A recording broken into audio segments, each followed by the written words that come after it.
반려동물과 함께하는 이곳은 도심 속의 작은 쉼터입니다. 강아지 불법 번식장에서 구조된 이 친구의 이름은 세상이인데요. 처음엔 자기 이름만 불러도 놀라서 도망갈 정도로 소심했었는데 이제는 애정 표현에도 거침없습니다. 수의사이자 동물 행동 전문가인 설채연. 그가 세상이의 새로운 세상을 만들어 주었기 때문인 것 같은데요. 설채연 수의사를 지금 만나봅니다. 널 기다리는 시간 눈에 비친 모든 게 아름답게 빛나는 today 1, 2, 3 널 만나는 그 순간 항상 쫓아다니고 놀자고 착한 아이. 1, 2, 3 날 보며 웃는 순간 아무 생각도 안 나 그냥 1, 2, 3 네, 반갑습니다. 네, 안녕하세요. 네, 세상이 이름을 직접 지어주셨다고요. 네. 어떻게 세상이를 만나셨나요? 세상에는 사실 우리 대규모 번식장 있잖아요. 강아지들 새끼만 계속 낳아서 이제 판매하는 번식장이 있었어요. 그래서 불법 번식장에 구조하러 갔다가 제가 제일 처음 뜬장이라고 하죠. 이 바닥도 없고 바닥도 철조망으로 되어 있고 온 사방이 철조망으로 되어 있는 그 장에서 가장 처음 꺼낸 아이였는데 꺼낼 때 너가 이제 세상에 이제 첫 발을 내디뎠다. 네. 처음으로 세상에 나왔다라고 해서 세상이라고 지었어요. 아, 그랬구나. 네. 동물 행동 전문가 혹은 반려동물 행동 교정가라고 불리는데 어떤 일을 하시는 건가요?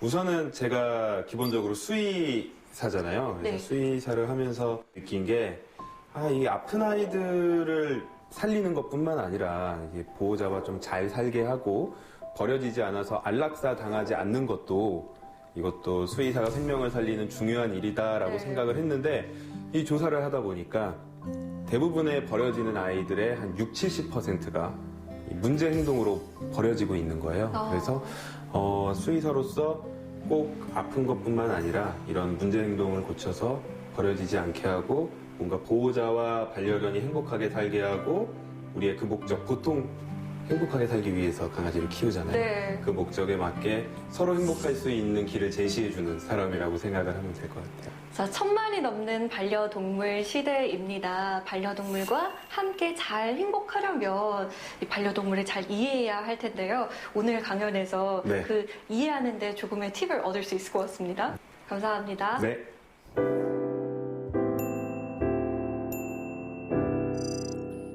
수의사이자 트레이너. 그래서 몇 명 친한 분들은 새로운 직종을 탄생시켰다고 수레이너라고 부르고 있습니다.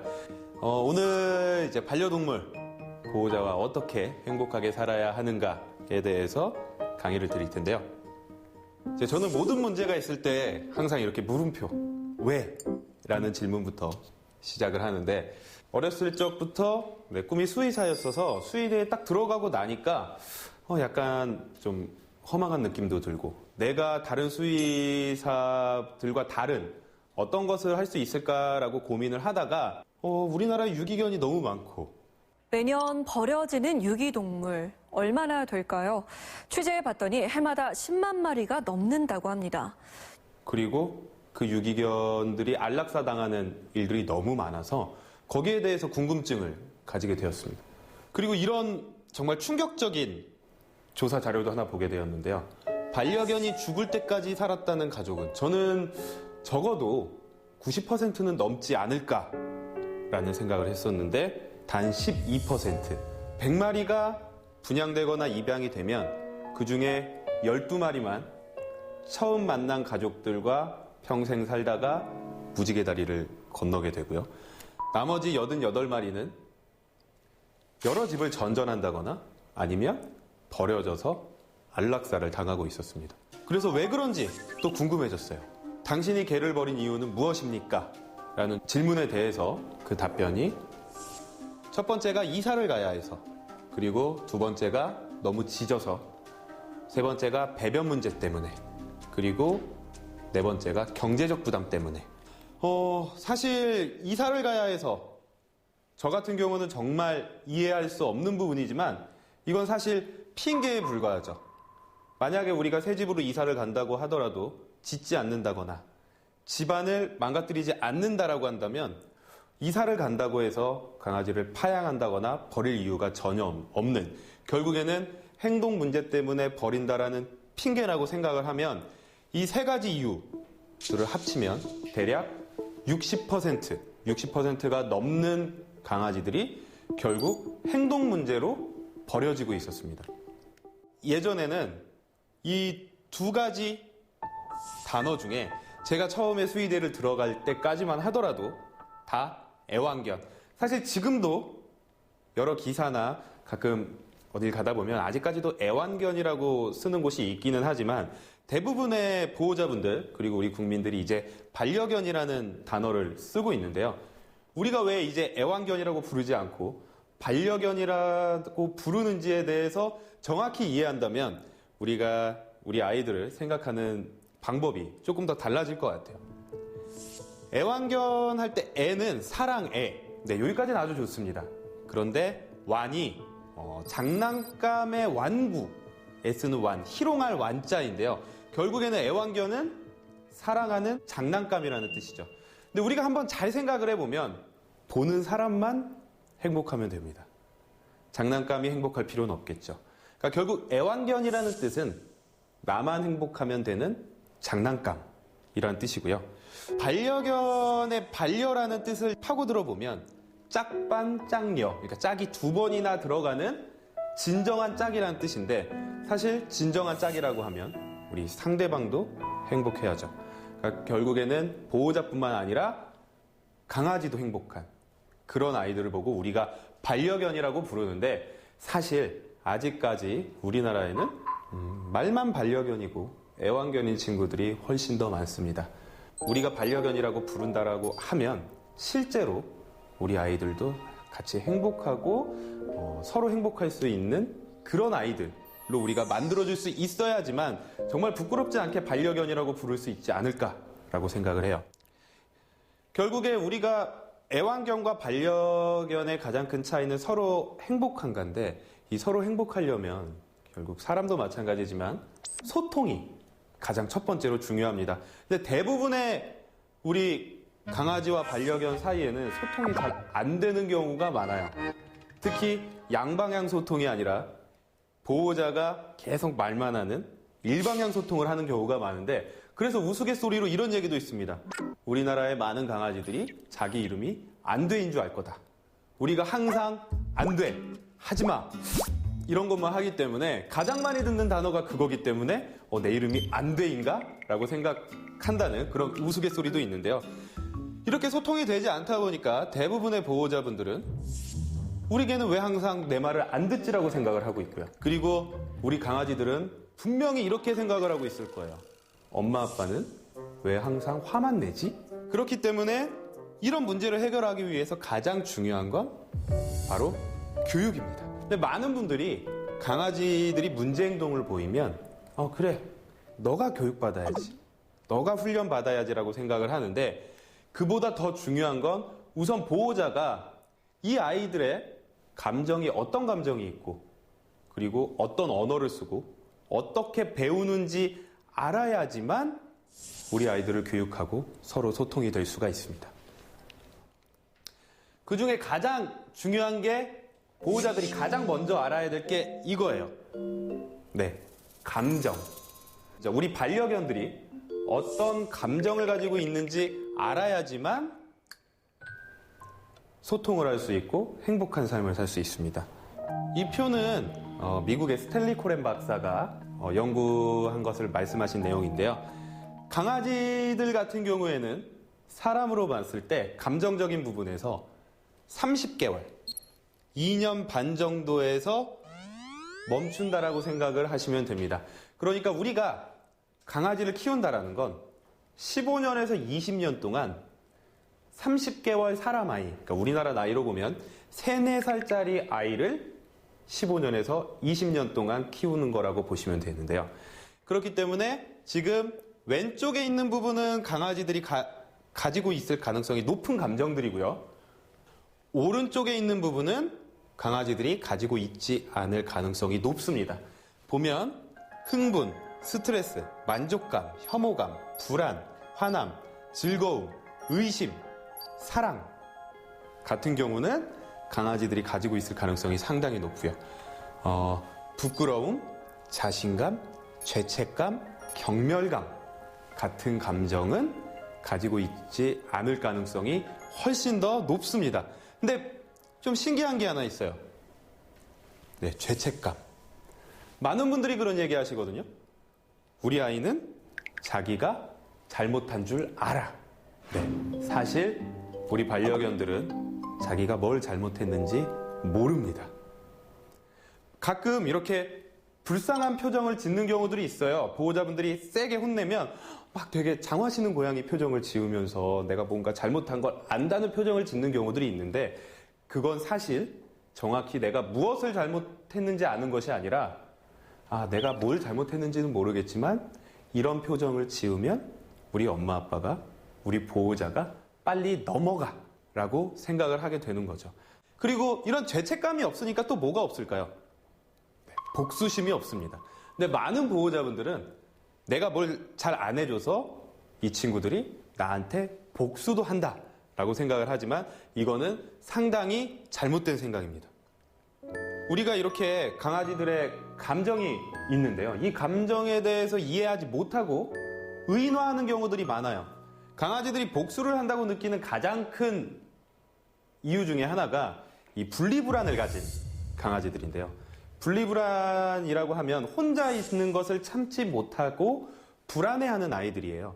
근데 이 분리불안이 있는 아이들은 혼자 집에 있을 때 우리가 상상하는 것 이상의 불안감을 느낍니다. 저는 사람의 공황장애와 같은 그런 불안을 느낀다고 말씀을 드리는데 이렇게 너무 불안하다 보면 우리 사람과 마찬가지로 우리 노약자분들이 가끔 롤러코스터를 타거나 귀신의 집에 들어가면 너무 무서워서 어떤 행동을 하죠? 오줌을 싸게 됩니다. 근데 이 오줌 싸는 게 복수를 위해서 싸는 게 아니죠. 자기도 모르게 너무 불안한 마음에 괄약근이 풀려버리고 자기도 모르게 오줌을 싸게 되는데요. 분리불안을 가진 강아지들도 이런 경우가 상당히 많습니다. 혼자 있을 때 너무 불안해서 자기도 모르게 괄약근이 풀리고 평소 때는 화장실을 잘 갔지만 아무데나 자기도 모르게 오줌을 싸게 돼요. 근데 이런 상황에서 보호자가 들어오면 보호자는 이 아이를 혼내게 됩니다. 근데 아무 소용이 없어요. 애들은 알 수가 없습니다. 강아지들은. 자기가 한 행동 이후에 한참 뒤에 체벌이 왔기 때문에 내가 뭐 때문에 혼나는지 전혀 이해하지 못하고요. 강아지들 입장에서는 이렇게 이해를 하게 돼요. 우리 보호자는 오랜 시간 외출하고 나면 나를 이유 없이 혼내. 이렇게 이해한 강아지들은 보호자가 들어오게 되면 식탁 밑이나 소파 밑으로 도망을 가게 됩니다. 그리고 그 모습을 본 우리들은 저봐, 지가 잘못한 줄은 알아. 이렇게 오해를 하게 되는 거죠. 뭔가 너무 강하게 가르치거나 못하게 한다기보다는 보호자분들이 알맞은 환경을 제공해 주는 게 가장 중요하다는 것을 기억해 주시면 감사하겠습니다. 그 다음에 우리가 알아야 할 건 감정에 대해서 알았기 때문에 이들의 언어에 대해서 알아야 됩니다. 우리가 어딘가 외국에 나가서 살게 된다라고 하면 가장 먼저 하는 건 그 문화와 언어를 이해하는 일이죠. 강아지들 같은 경우는 사실 사람의 언어를 이해하기 위해서 상당히 많이 노력을 합니다. 그런데 우리들은 이 친구들의 언어를 이해하려고 조금이라도 노력을 해봤나? 라고 생각하면 사실 그런 보호자분들이 많지는 않을 거라고 생각이 듭니다. 기본적으로 사실 표정 같은 경우에는 사람의 표정과 강아지의 표정이 상당히 유사합니다. 이건 포유동물이 가지는 거의 대부분의 공통점인데요. 얼굴의 표정 자체가 우리가 의도하지 않아도 기쁠 때와 슬플 때의 그 모습이 상당히 유사한 거죠. 하지만 이런 얼굴 표정 말고도 정말 중요한 언어들이 있습니다. 강아지들의 언어에 대해서는 정말로 많은 내용들이 있는데 이 표는 공격성 사다리라고 하는 건데요. 강아지들이 스트레스를 받았을 때 차근차근히 어떤 행동을 보이고 어떤 모습을 보이고 나중에 그것이 해결되지 않았을 때 물기까지 가는가라고 보이는 표입니다. 가장 첫 번째로 아주 미약한 스트레스를 받게 되면 하품, 눈 깜빡거림, 그리고 낼름거림을 보이게 돼요. 이 정도 스트레스는 어떻게 보면 사람으로 보면 나 좀 싫은데 잘 쉬고 있는 우리 강아지를 가서 만지거나 뽀뽀해 보세요. 그러면 분명 강아지들이 이렇게 메롱하듯이 낼름거리고 있을 거예요. 이게 절대로 좋다는 표현이 아니라 나 지금 좀 싫은데 가만히 두지 라는 표현이라고 생각을 하시면 됩니다. 그리고 점점 스트레스가 올라가면 머리를 돌린다거나 몸을 돌린다거나 도망가게 되고요. 그리고 귀가 뒤로 넘어가는 모습도 상당히 많이 보실 수 있어요. 만약에 병원에 주사를 맞으러 갔다거나 하면 강아지들이 갑자기 분명히 졸리지도 않은데 잘 자고 왔는데 하품을 하고 혀를 낼름거리고 귀가 원래 이렇게 돼 있어야 되는데 뒤로 이렇게 넘어가는 모습들을 볼 수 있습니다. 그리고 조금 더 스트레스를 받으면 꼬리가 다리 사이로 들어가요. 그 노래 반갑다고 꼬리 치면 멍멍멍 때문에 많은 분들이 꼬리를 치면 반갑다라고 생각을 하는 경우가 많은데 상당히 조심하셔야 됩니다. 꼬리를 흔든다는 건 강아지들이 흥분했다는 표현인데 흥분은 기분이 좋을 때도 흥분할 수 있지만 화가 났을 때도 흥분을 할 수 있기 때문에 꼬리 친다고 무조건 나를 좋아하구나, 좋아하는구나 라고 생각해서 다가갔다가는 이렇게 무는 모습도 나타날 수 있습니다. 그리고 더 이상 하지 말라고 눕기도 하고요. 눕는 경우도 사실 만져달라고 눕는 아이들이 있고 그리고 더 이상 하지 말라고 눕는 아이들이 있는데 이 둘의 차이는 기분이 좋아서 만져달라고 눕는 아이들은 몸이 다 이완돼서 막 혀도 옆으로 빠져 있고요. 팔도 다 이렇게 접혀서 헥헥거리면서 누워 있습니다. 하지만 긴장해서 누워 있는 아이들은 아무래도 근육이 긴장되다 보니까 약간 하지 말라는 표현처럼 다리를 좀 이렇게 펴고 있는 모습이 많기 때문에 이 부분에 대해서도 오해해서 너 나한테 누웠구나, 복종했구나, 나 좋아하는구나 이렇게 생각하면 절대 안 됩니다. 그리고 이제 이 주황색으로 넘어가면서 상당히 위험한 상황들이 나타나게 되는데요. 경직돼서 쳐다보고 그리고 으르렁거린다. 으르렁거리는 건 나한테서 멀어져라는 신호입니다. 우리가 정말 오해하는 것 중에 하나는 으르렁거리는 게 나 너 이제 물 거야 라고 생각을 하시는 분들이 있는데 그보다 으르렁거린다는 건 나 너랑 싸우기 싫어. 그러니까 더 이상 가까이 오지 마라는 표현이고요. 그 상황에서 이 신호를 알아듣지 못하고 더 이상 가까이 되면 무는 척하고 이것도 통하지 않으면 물기까지 갈 수가 있습니다. 그래서 우리 강아지들이 이렇게 스트레스를 보일 때 어떤 언어를 보이는지를 잘 이해만 해도 보호자분들께서는 사고도 막을 수 있고 서로의 소통도 잘 할 수가 있습니다. 강아지들이 배우는 방법은 사람과 아주 똑같습니다. 사람도 이 ABC의 법칙을 따르게 되는데요. 강아지들도 이 ABC의 법칙을 따르게 됩니다. A는 안티시던트, 선행 사건이고요. B는 비헤이비어, 행동, C는 컨시퀀스, 결과입니다. 선행 사건에 따라서 행동이 일어나고 그 행동에 따른 결과에 따라 행동이 증가하거나 감소한다 라는 뜻인데요. 예를 한번 들면 초인종이 울린다. 그리고 개가 짖는다. 그럼 결과가 뭘까요? 우리가 보통 보호자님들이 하는 결과. 개가 막 짖으면 보호자님들이 어쩔 수 없이 막 안아주세요. 이렇게 안아주시게 되는 거죠. 그리고 손님은 택배 기사님이나 배달 기사님은 떠나게 되고 행동 뒤의 결과가 칭찬이면 행동을 더 하게 되고요. 체벌이면 행동을 덜 하게 됩니다. 그리고 또 하나 중요한 건 행동 뒤의 결과가 바로 나와야 돼요. 그게 보통 가장 좋은 타이밍은 0.5초. 그리고 적어도 3초 안에는 결과를 알려줘야지만 아이들이 이해할 수 있는 거죠. 우리가 보통 오줌을 싸놓고 한참 뒤에 발견하고 강아지 데리고 와서 너 이거 뭐야? 라고 혼내면 강아지들 입장에서는 우리 엄마 왜 저래? 우리 아빠 왜 저래? 이게 되는 거예요. 전혀 이해하지 못합니다. 이런 기본적인 원리를 알아야지만 우리가 칭찬을 어떻게 바꿔서 아니면 이 선행 사건을 어떻게 바꿔서 강아지들의 행동을 바꿀지를 생각을 해볼 수가 있어요.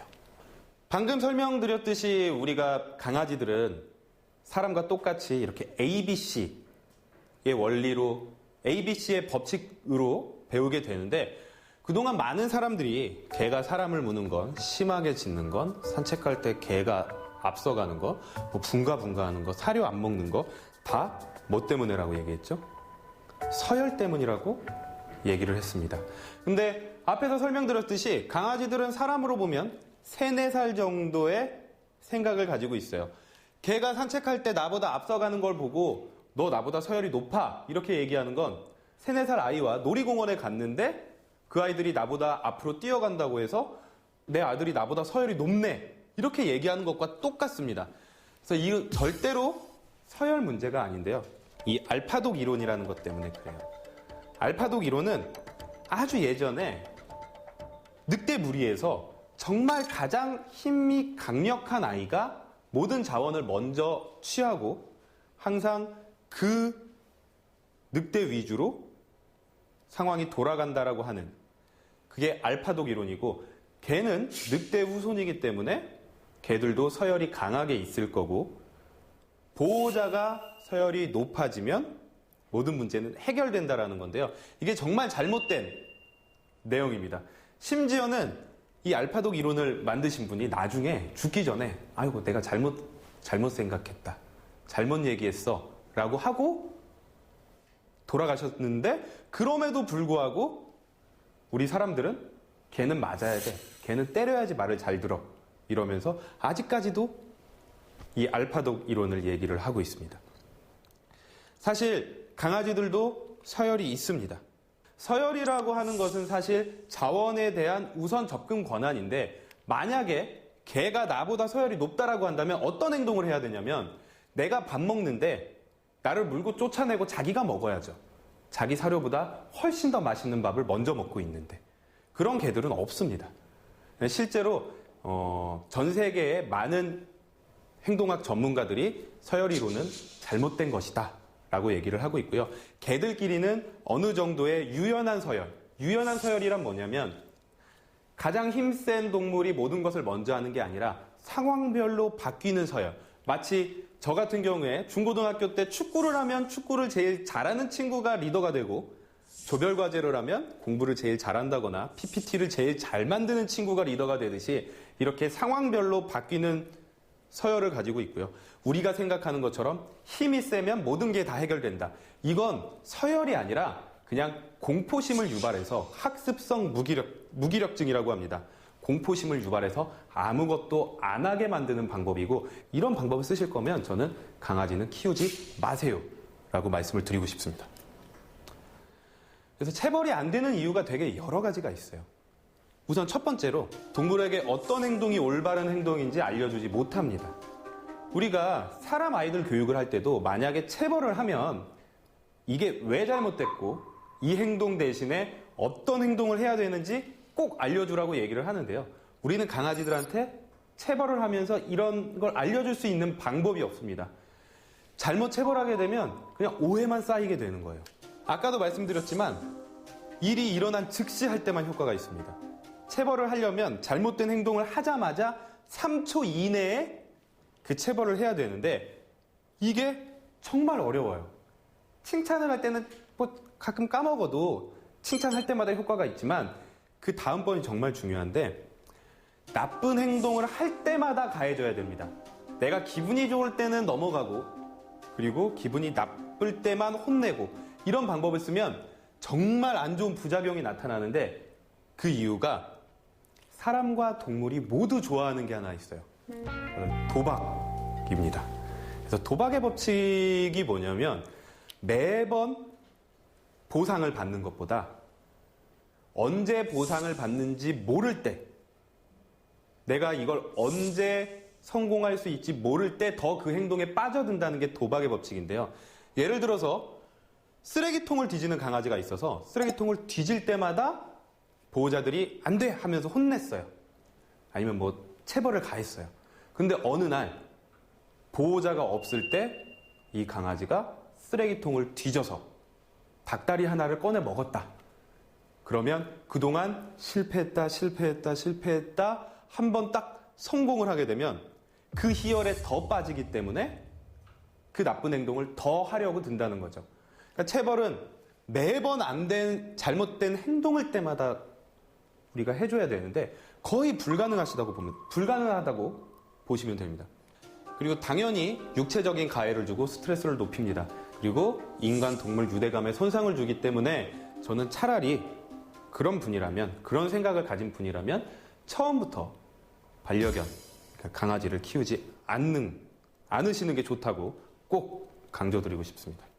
사람도 그렇지만 뭔가 할 때 계속 혼나게 되면 더 위축되고 다른 행동을 보이지 않아요. 그러면서 학습을 더 할 수 없게 되고요. 이 학습성 무기력이라는 것은 무엇이냐면 강아지들은 내가 무엇에 대해서 혼나는지 정확하게 이해하지 못하기 때문에 계속 혼나게 되면 난 뭘 해도 혼나라고 생각을 합니다. 그리고 우리가 조금만 생각을 해보면 우리가 혼내는 대부분의 강아지들의 행동은 개들의 본능적인 행동입니다. 개로서 원래 할 수밖에 없는 행동들. 짖기, 아니면 놀기, 뛰어다니기. 이런 것들을 혼내게 되면 개들은 나는 그냥 뭘 해도 혼나. 뭘 혼나는지 모르겠으니까 그냥 아무것도 하지 말아야지. 이게 학습성 무기력이고 이런 강아지들은 절대로 반려견이 될 수가 없습니다. 애완견밖에 될 수가 없습니다. 그래서 우리 동물들도 체벌이 아닌 칭찬을 통해서 가르치라고 얘기를 하고 있습니다. 이 칭찬을 통한 교육은 잘못된 행동을 혼내는 게 아니라 잘못된 행동 대신에 해야 하는 행동을 알려주고 그 행동을 반복적으로 칭찬해서 잘못된 행동을 하지 않도록 하는 교육이에요. 눈치채신 분들도 있으시겠지만 저는 훈련이란 말을 잘 쓰지 않습니다. 네, 교육이란 말을 써요. 무슨 개들이 교육이냐라고 생각을 할 수도 있지만 사실 개들도 교육을 받습니다. 세월간이라는 영화가 있었어요. 그 중에서도 가장 아직도 잊지 못하는 대사가 이 대사인데요. 서커스에서 사자를 채찍으로 때려서 의자에 올라가게 하는 것을 보고 훈련이 잘 됐다고 하지 교육이 잘 됐다고 하지 않는다. 훈련이라는 것은 생각하지 않고 뭔가 시키는 대로만 할 줄 아는 것, 그걸 훈련이라고 하고요. 교육은 자신이 생각할 수 있는 능력을 가지고 생각해서 문제를 해결할 수 있는 것, 그게 교육인데 사실 강아지들도 정말로 많은 생각을 합니다. 스스로 생각하고 스스로 선택하고 정말 많은 생각을 하는데 많은 보호자분들이 그런 생각할 수 있는 능력을 길러주지 못하면서 오히려 더 스트레스를 받고 훈련, 뭔가 자꾸 시키는 것만, 이 아이들의 욕구와 의사소통은 다 무시한 채로 내가 원하는 것만 시키다 보니까 서로 더 소통이 되지 않고 문제 행동이 더 심해지고 있어요. 이거는 영상을 한번 볼까요? 이 아이는 제 반려견 버블인데요. 이 지금 딸깍 소리가 나는 소리가 잘했다는 칭찬이에요. 제가 아까 박스를 쳐다보기만 해도 칭찬을 해줬어요. 아무 말도 하지 않을 거고요. 버블이가 스스로 생각하게 만들고 있어요. 처음엔 쳐다만 봤는데 뭔가 박스와 연관되어 있다고 생각하고 이제 머리를 집어넣고 있습니다. 계속 생각을 하는 거예요. 네. 머리를 집어넣었을 때 아까는 줬는데 지금은 안 주네 하니까 이제 자기 스스로 박스 안에 들어가게 하는 거죠. 우리와 소통하면서 자기가 스스로 어떤 행동을 보여줄 수 있고 생각할 수 있습니다. 이런 것들을 우리가 교육이라고 부르고요. 제가 지금까지 계속 혼내지 말고 칭찬하라고 말씀드렸는데 그러면 많은 분들이 이렇게 물어보십니다. 그럼 잘못된 행동할 때는 어떻게 해야 돼? 사실 악플보다 무플이 더 무섭습니다. 누군가 나한테 악플이라는 건 그래도 약간의 관심인데 아예 관심도 없는 게 더 무서운 거죠. 그래서 강아지들이 잘못했을 땐 혼내는 게 아니라 완벽한 무시를 해주는 게 훨씬 더 효과적입니다. 이 무시를 할 때는 정말로 나무처럼 서서 눈도 마주치지 말아라. 이걸 꼭 기억하셔야 되고요. 영상을 하나 보실 텐데요. 이 친구 같은 경우에는 계속 점프하는 친구입니다. 뭔가 내가 원하는 게 있을 땐 계속 점프하면서 해주세요가 아니라 빨리 해줘 이러는 아이인데요. 이렇게 점프를 할 때는 아예 눈도 마주치지 않고 무시를 하는 거죠. 그리고 앉았을 때 우리가 원하는 행동이기 때문에 그 즉시 바로 칭찬을 해줍니다. 이 교육은 되게 간단해요. 그래서 슬개골 바로 이제 몇 번만 반복을 해도 이제 뛰는 게 아니라 얌전히 앉아있으면 내가 원하는 걸 주는구나 라고 인식을 하게 됩니다. 그리고 이렇게 간식을 줄 때는 허리를 숙여서 주는 것보다 무릎을 굽혀서 주는 게 강아지들이 훨씬 더 안정감을 느낍니다. 체벌을 하면 그 행동을 덜 하게 되고 칭찬을 하면 그 행동을 더 하게 되니까 잘못된 행동을 할 때는 체벌로 무시를 하고요. 잘한 행동을 했을 때는 칭찬으로 스킨십이나 간식 같은 걸 주는 건데요.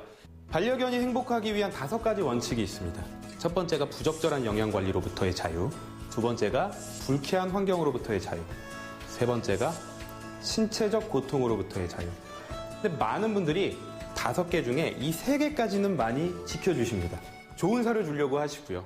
그리고 추울 때 옷도 입혀주시려고 하고, 그리고 동물병원비가 조금 부담이 됨에도 불구하고 아프면 동물병원에 가서 치료도 해주고 계셨어요.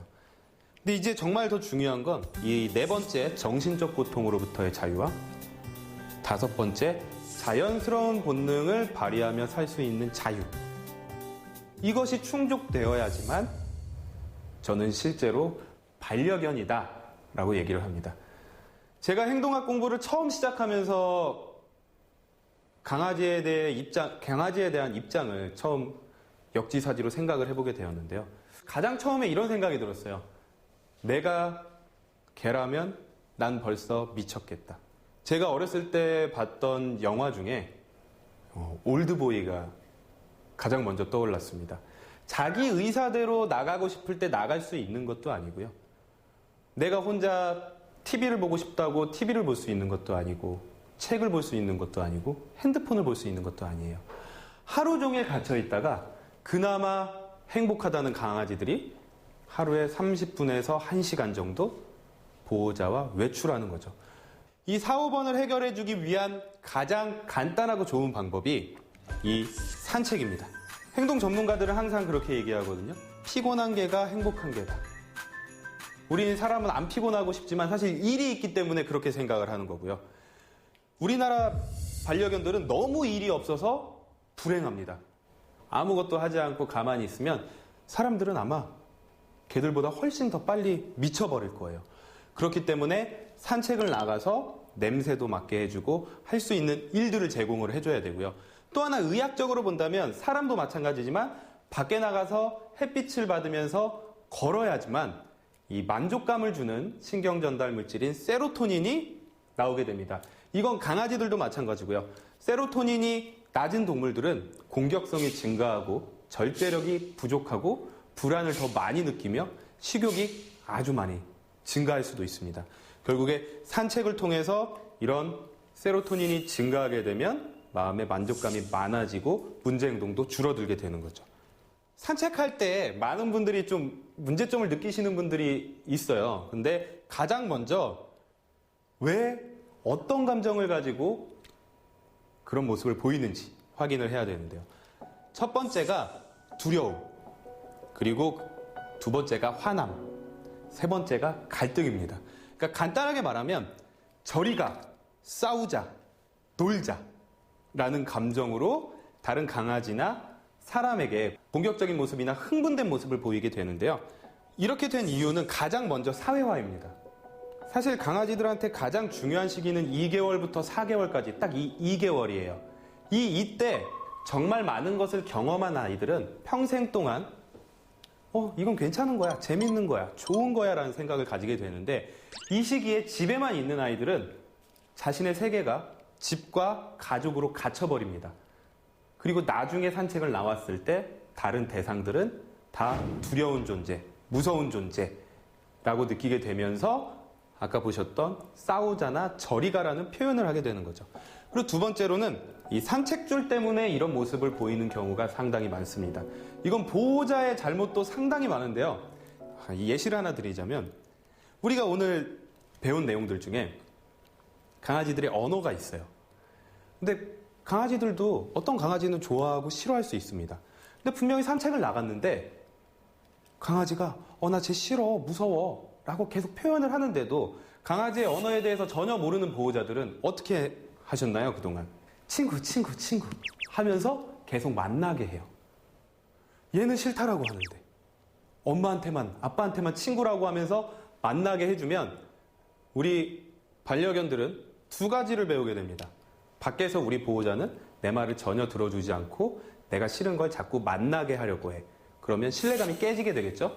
그리고 두 번째로 원래는 도망을 먼저 가고 싶어요. 두려운 상황이 있으면 도망을 가고 싶은데 도망을 못 갑니다. 이 산책줄 때문에. 그러면 도망을 못 가면 대부분의 동물들은 싸움을 선택하게 되죠. 그래서 공격적인 모습을 보였더니 그때서야 보호자가 강아지를 안고 멀어지게 됩니다. 그러면서 우리 강아지들은 밖에 나가서 우리 엄마는 내 말을 전혀 들어주지 않아. 내가 해결해야 돼. 그리고 해결하는 방법은 내가 공격성을 보였더니 쟤를 안 만나고 멀어질 수 있어. 이러면서 계속 바깥에서 공격적인 모습을 보이게 되는 거죠. 가장 중요한 건 보호자와의 신뢰관계 회복. 그래서 우리가 앞에서 배웠던 감정이나 교육, 감정이나 언어, 그리고 교육하는 방법을 잘 이해하고 있어야지만 이런 문제의 해결을 시작을 할 수가 있습니다. 행동풍부화입니다. 행동풍부화란 뭐냐면 개들은 원래 사람과 살기 전에 어떻게 살았을까요? 개들 주위에서 음식을 찾아 먹었죠. 노즈워킹이라고 해서 냄새로 사람이 버린 음식을 찾아 먹고 그것이 일이자 놀이이자 생존 수단이었는데 사람들이 밥을 밥그릇에 주기 시작하면서 쉽게 주기 시작하면서 강아지들한테는 일과 놀이가 없어졌습니다. 항상 밥 먹어서 에너지가 100인데 아무 산책도 안 하고 놀이도 안 해주고 숨만 쉬고 에너지 80 상태에서 다시 먹으니까 180이 되고 이 쌓여있는 에너지들은 결국 스트레스로 작용해서 우리가 흔히 말하는 문제 행동으로 풀게 되는 거죠. 그래서 이렇게 할 수 있는 행동 풍부화 중에 가장 간단한 것이 바로 밥그릇을 치워라입니다. 원래 이들이 선조 때부터 내려오던 본능을 그대로 이용해서 먹을 수 있도록 밥그릇을 치워서 장난감에 넣어서 제공을 해주는 거죠. 미국의 유명한 동물 행동학 전문 수의사 소피아이는 이렇게 얘기를 했는데요. 그릇에 사료를 주는 것과 먹이급여 장난감에 사료를 주는 것은 아이들이 TV를 보는 것과 책을 읽는 차이와 같다. 우리 항상 얘기하잖아요. 아이들한테 TV보다 책을 줘라. 책을 읽게 하라. 근데 그만큼의 차이를 보이는 것이죠. 이렇게 강아지들한테 일을 계속 제공해 주는 것. 집중하고 할 수 있는 것을 제공해 주는 게 우리 아이들의 정신 건강에 가장 중요한 것 중에 하나입니다. 네, 제 강의는 여기까지고요. 오늘 아주 반려견과 살면서 꼭 알아야 되는 기본적인 것들만 이렇게 알려드렸는데 우선 이런 것들만 잘 이해하고 바꿔주셔도 우리 아이가 진짜 애완견이 아니라 반려견으로 행복하게 살 수 있을 거라고 확신합니다.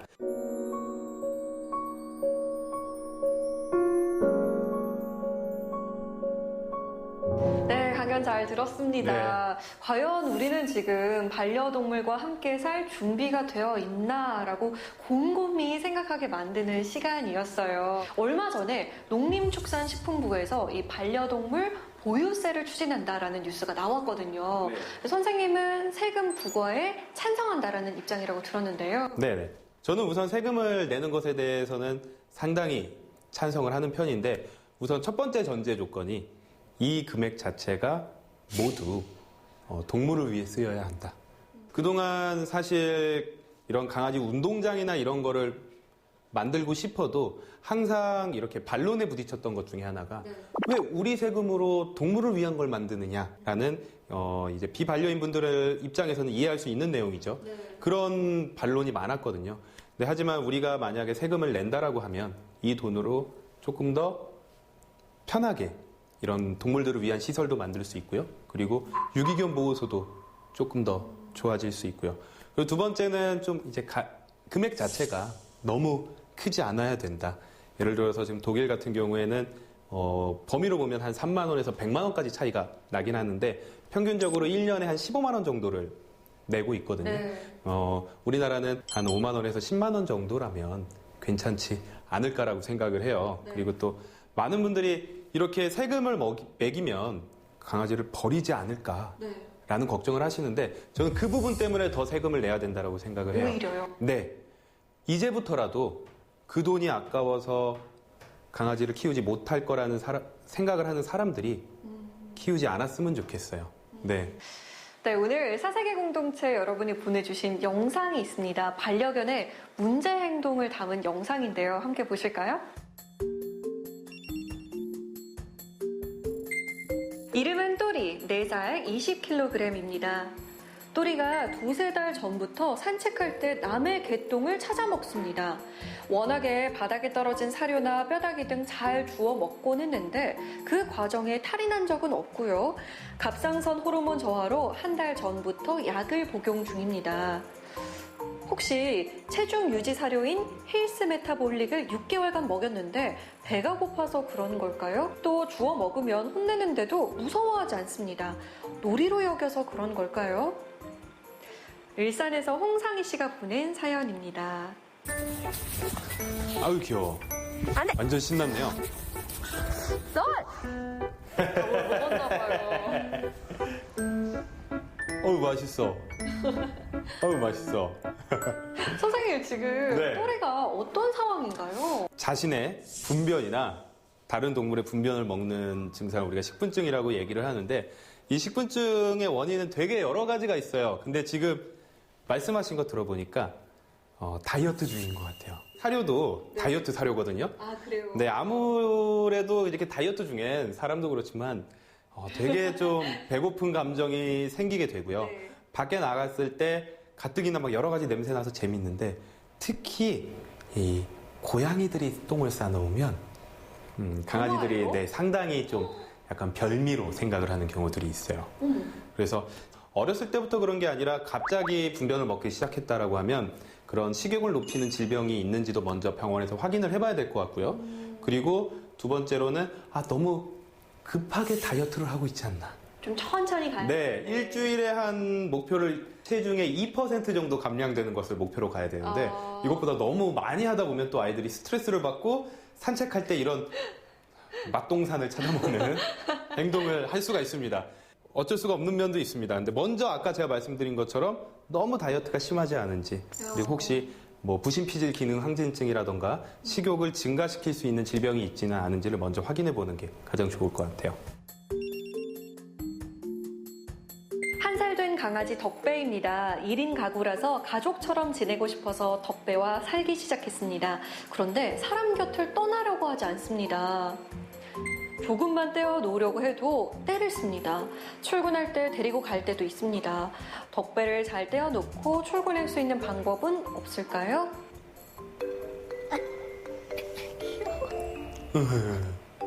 같이 가자고.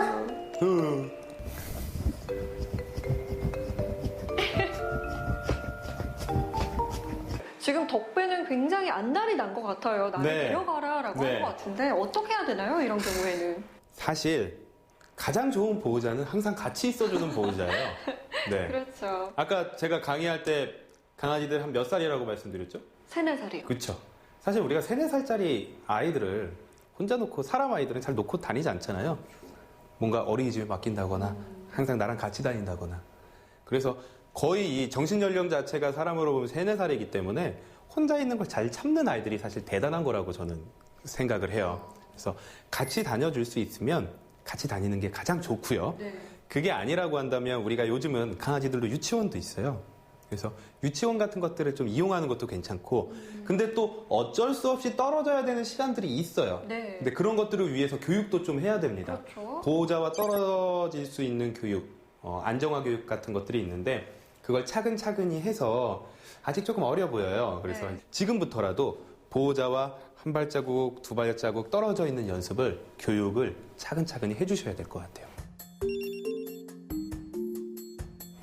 딱 봐도 나이가 많아 보여요. 올해 14살 된 해피입니다. 해피가 워낙 노견이다 보니 기침을 많이 합니다. 심할 때는 새벽에 가족 모두 잠을 잘 수 없을 정도입니다. 병원에 가도 감기약 처방 외에는 해줄 수 있는 부분이 없다고 하더라고요. 기침이 심하다 보니까 폐가 망가질까봐 걱정입니다. 또 노견의 건강 상태에 대해서 보호자가 체크해야 할 부분을 알고 싶습니다.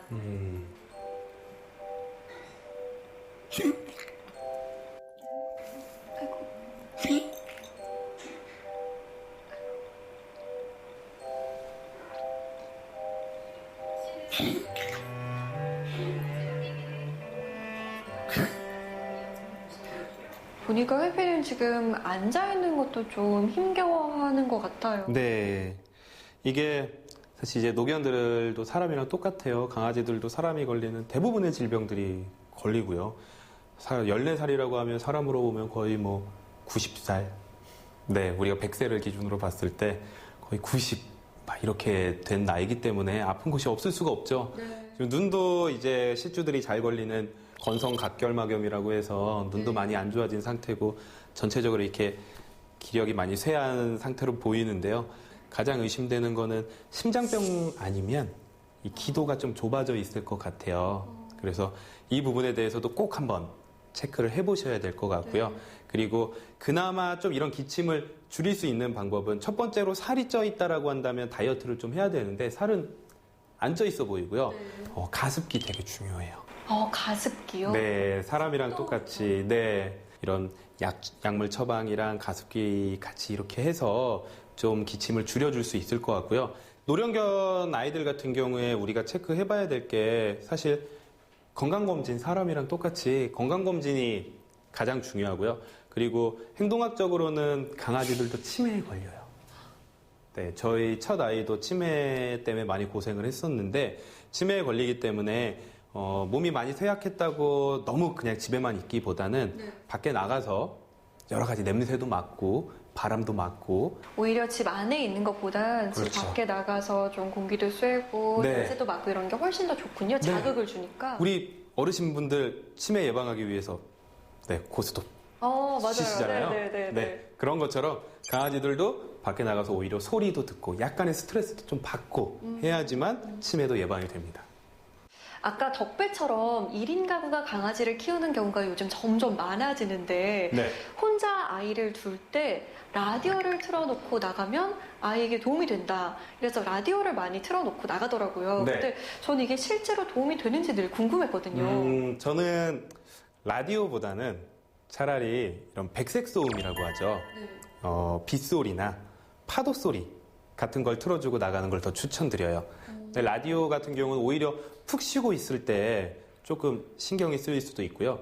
이런 소리를 틀어놓는 가장 큰 이유 중에 하나는 이 외부 소음이 안 들어오게 하려고 하는 경우들이 많아요.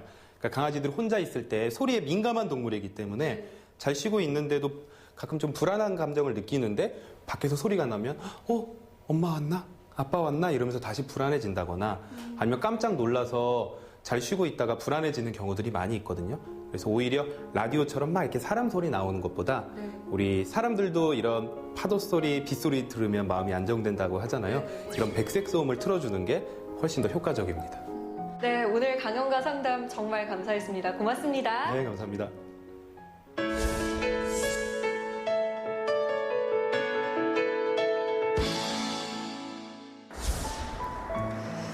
구조된 세상이를 보고 있자니 자세히 보아야 예쁘다, 오래 보아야 사랑스럽다라는 나태주 시인의 식구가 생각이 납니다. 함께 행복해지기 위해서는 말을 하지 않는 반려동물을 이해해야겠죠. 이해가 될 때 비로소 새로운 세상을 만납니다. 새로운 우주를 만나게 됩니다. 사색의 공동체 스미다. 다음 시간에는 더 큰 세상과 함께 돌아오겠습니다. 좋아하는 것을 해보자.